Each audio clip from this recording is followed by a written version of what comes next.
Sa ulo ng ating mga nagbabagang balita. Sa gitna ng masiglang pagdiriwang ng Pasko ngayong 2025, isa sa mga pinakamatamis na balita para sa hukbong dagat ng Pilipinas, Philippine Navy, ay ang nalalapit na pagpirma ng kontrata para sa 2 karagdagang frigate, isang hakbang na magpapatibay sa kakayahan ng bansa sa pagtatanggol sa karagatan.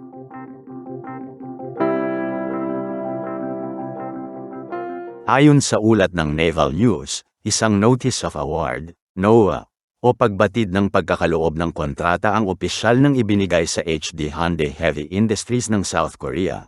Ang parehong kumpanyang gumawa ng unang 2 frigate ng bansa, ang BRP Jose Rizal, o FF-150, at BRP Antonio Luna, o FF-151.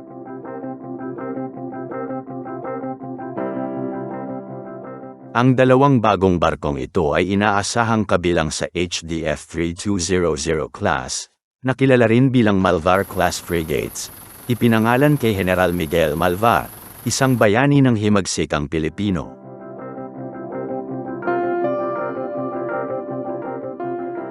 Batay sa impormasyon ng Department of National Defense, DND, at ng Naval News, tinatayang aabot sa 42 billion pesos, ang kabuuang halaga ng proyektong ito.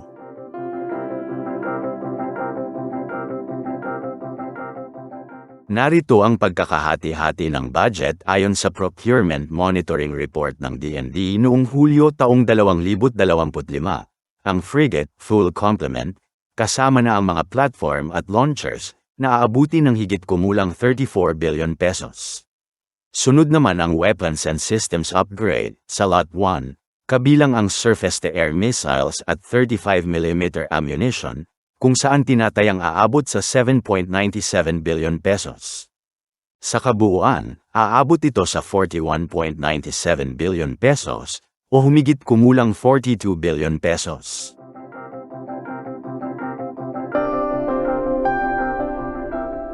Kung ihahambing, ito ay 4 billion pesos, mas mataas kaysa sa kontratang nilagdaan noong Disyembre taong 2021 para sa unang 2 frigate na nagkakahalaga ng 28 billion pesos.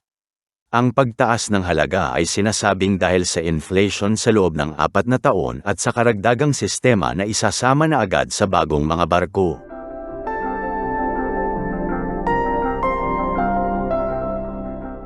Isa sa mga kapansin-pansing pagbabago sa bagong kontratang ito ay ang pagiging full complement ng mga frigate. Ang unang 2 barko ng klase Rizal at Malvar ay dumating noon na may limitadong armas at bala, na sinundan pa ng hiwalay na procurement para sa kanilang missile systems. Ngunit sa pagkakataong ito, inaasahan na buo na agad ang mga bagong frigate, may kasamang kagamitan, sensors, armas, at bala mula sa oras ng pag-deliver.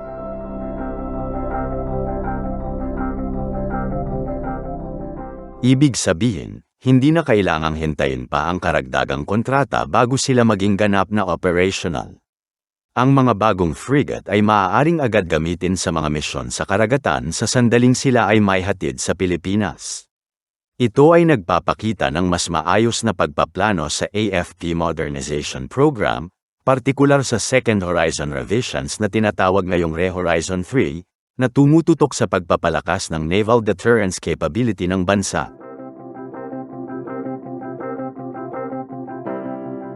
Noong ika-18 ng Disyembre taong 2025, naglabas ang Department of Budget and Management, o DBM, ng Special Allotment Release Order, o SARO, na nagkakahalaga ng 15.6 billion pesos, ang pinakamalaking SARO ngayong taon.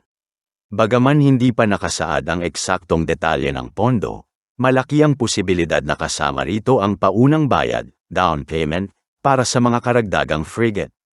Ayon sa batas sa procurement, ang 15% down payment ay nasa humigit kumulang 6.3 billion, kung isasama ang halaga para sa weapons and systems upgrade. Ang planong ito ng pagbili ng karagdagang Malvar o Rizal-class frigates ay unang nabanggit sa 2025 budget deliberations ng DND sa House of Representatives, kung saan ito ay isinama sa listahan ng mga proyektong bahagi ng 40 billion pesos, na unprogrammed appropriations.